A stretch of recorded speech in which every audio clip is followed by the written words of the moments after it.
Sweat dripped down the tomb guard's neck, but he did not move. Atlanta's summer sun blazed, and the square hummed with foreign voices and flashing cameras. He stood like a stone, rifle steady, eyes fixed on nothing.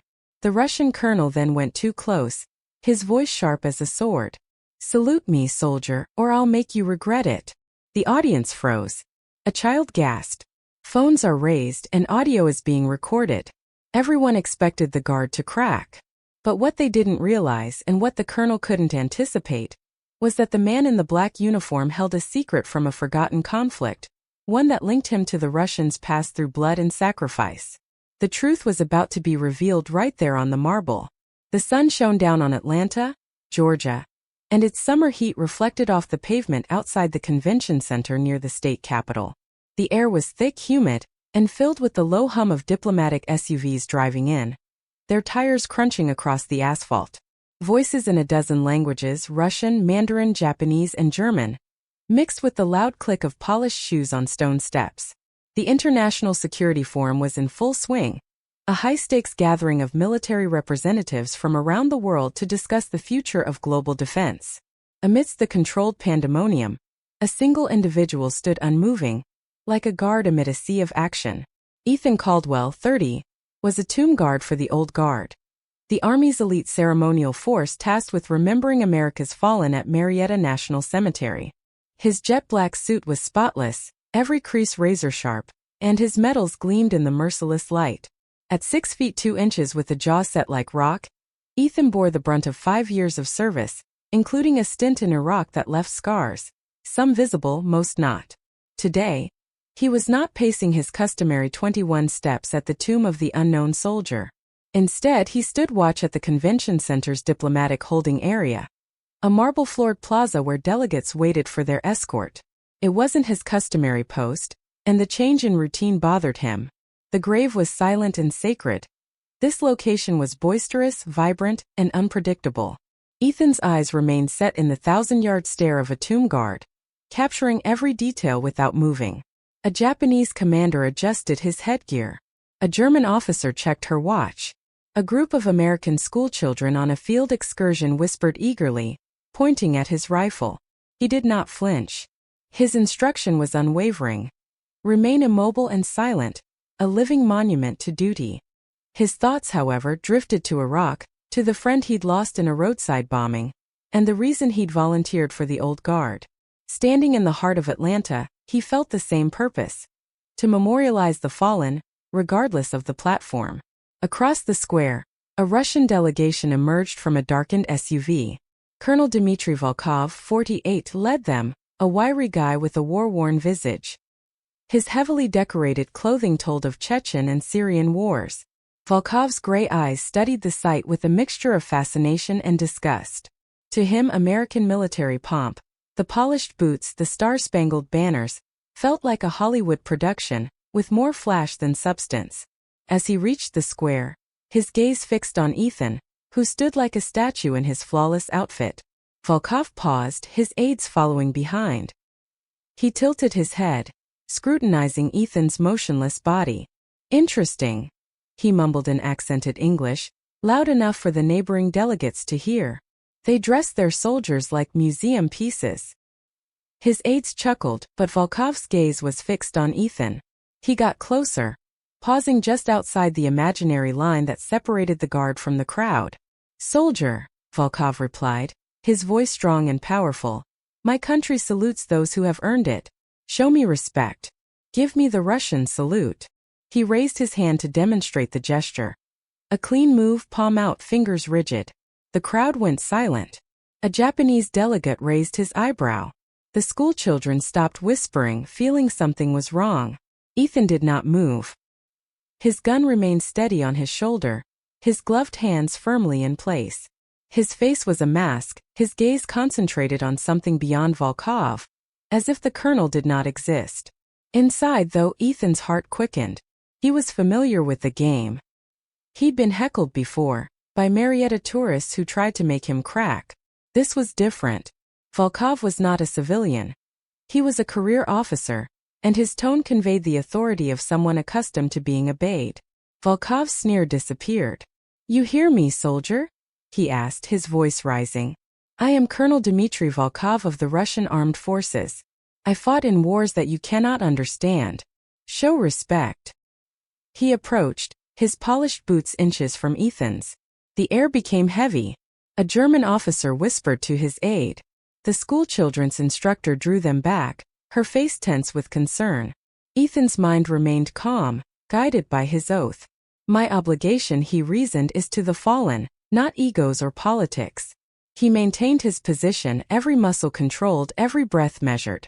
The old guard's procedure was straightforward. No response to provocation, no deviation from duty. Volkov's rank and demands had no bearing on this situation. From the plaza's edge, Major Sarah Mitchell, a 34-year-old Army liaison officer, noticed the tension. Her dark hair was tied back into a tight bun, and her outfit remained sharp despite the heat. Sarah was sharp, fluent in 3 languages, and trained to detect diplomatic sparks before they became into inferno. She began walking toward the scene, her heels clicking on the marble, but paused. Intervening too soon may lead to further complications. She noticed an elderly man nearby, Colonel James Harper, a retired old guard commander turned security consultant, his silver hair reflecting the light. Harper's eyes met hers, and he offered a tiny nod, indicating that he had seen it as well. Volkov remained unfazed and escalated his voice.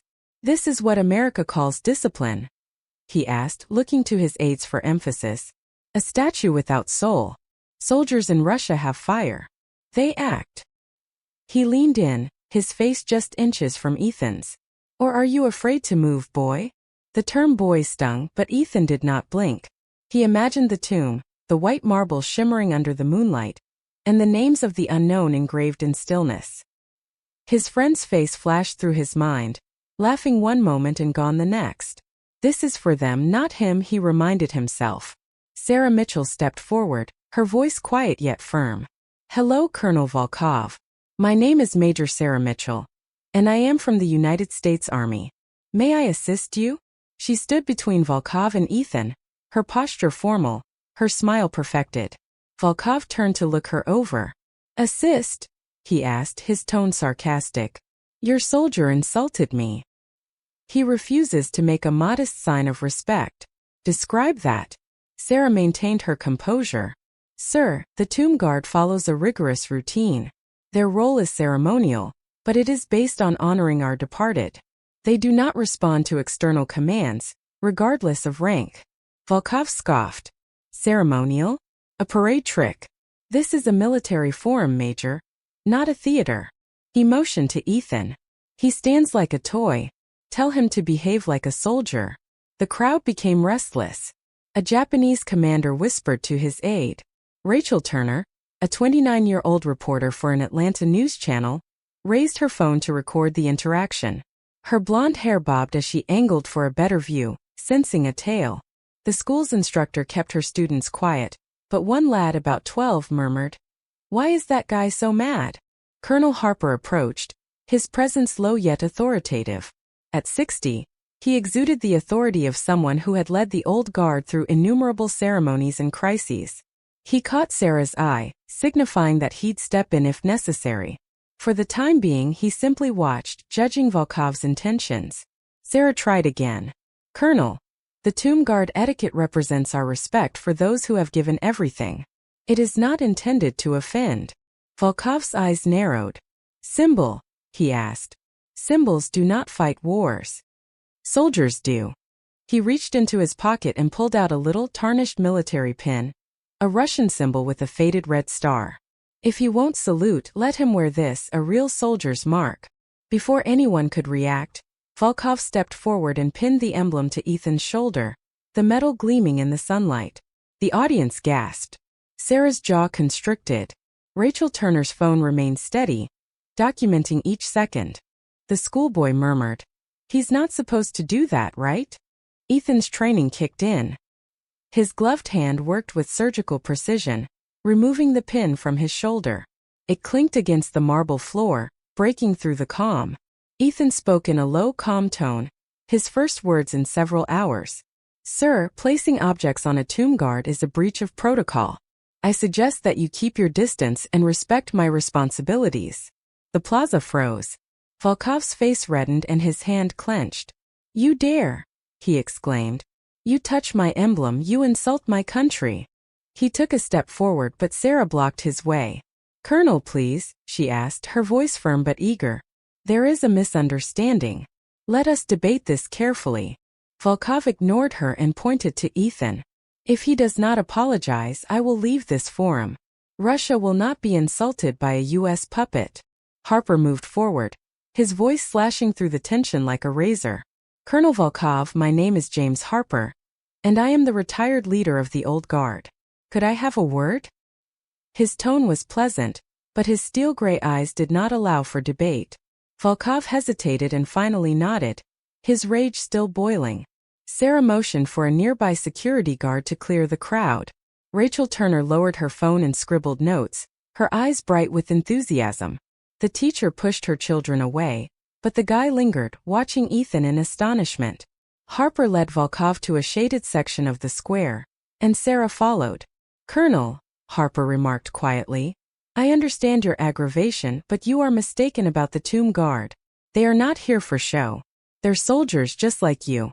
Their silence is not disrespectful. Rather, it demonstrates dedication." Volkov crossed his arms. "Devotion to what? Standing still?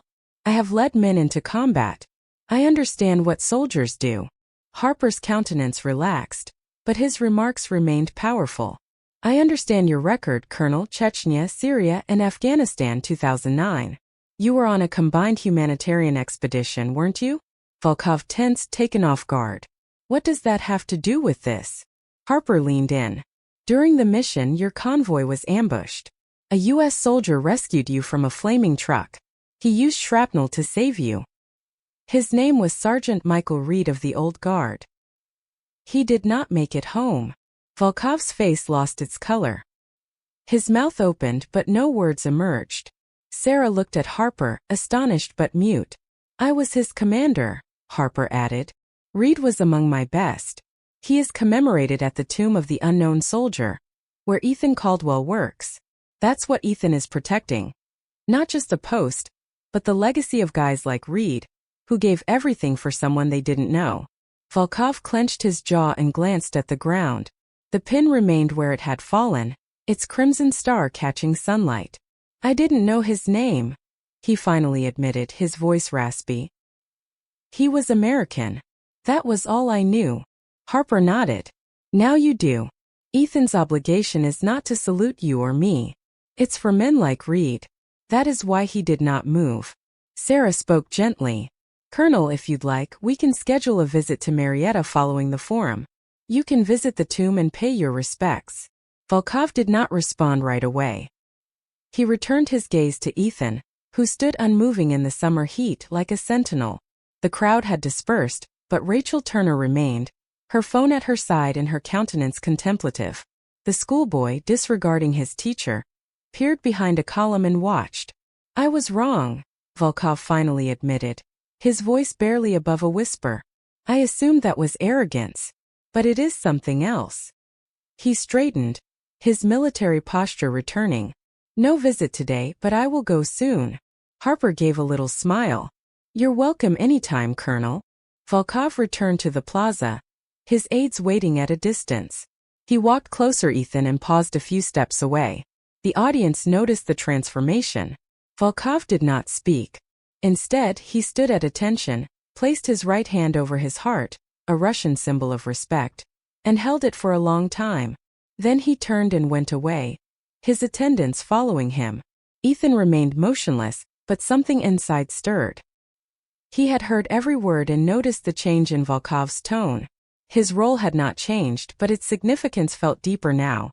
A thread tying him to Reed, Volkov, and something larger than any single man. Sarah approached Harper, keeping her voice quiet. "How do you know about Afghanistan?" Harper shrugged. "Old habits. I read the dossiers. Volkov's name stuck with me." She smiled. "Good call, sir." Rachel Turner scribbled furiously on her phone as the plaza resumed its pace, drafting a report titled "Russian Colonel and U.S. Tomb Guard Clash. Then Find Common Ground." She looked at Ethan, who was still standing like a statue, and said, "That's one hell of a soldier." Hours later, after his shift, Ethan sat alone at Marietta, the tomb illuminated by the setting sun. The stone felt cool in his fingertips as he traced the carved words. Here rests in honored glory an American soldier known only to God. He thought of Reed Volkov, and the pin glinting on the marble. His duty had not changed, but it seemed heavier and richer. It wasn't just about standing motionless. It was about bearing the burden of memory, sacrifice, and bridges formed in silence. The forum concluded the next day, with delegates exchanging handshakes and vows of collaboration.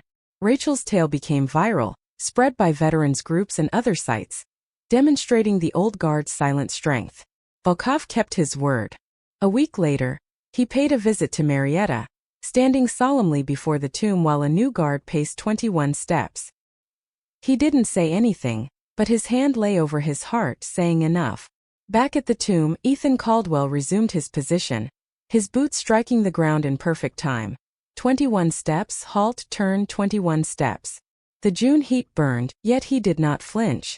He carried the fallen, the surviving, and the lessons of a single day, serving as a sentinel not only for America, but also for the shared humanity that unites even those who disagree.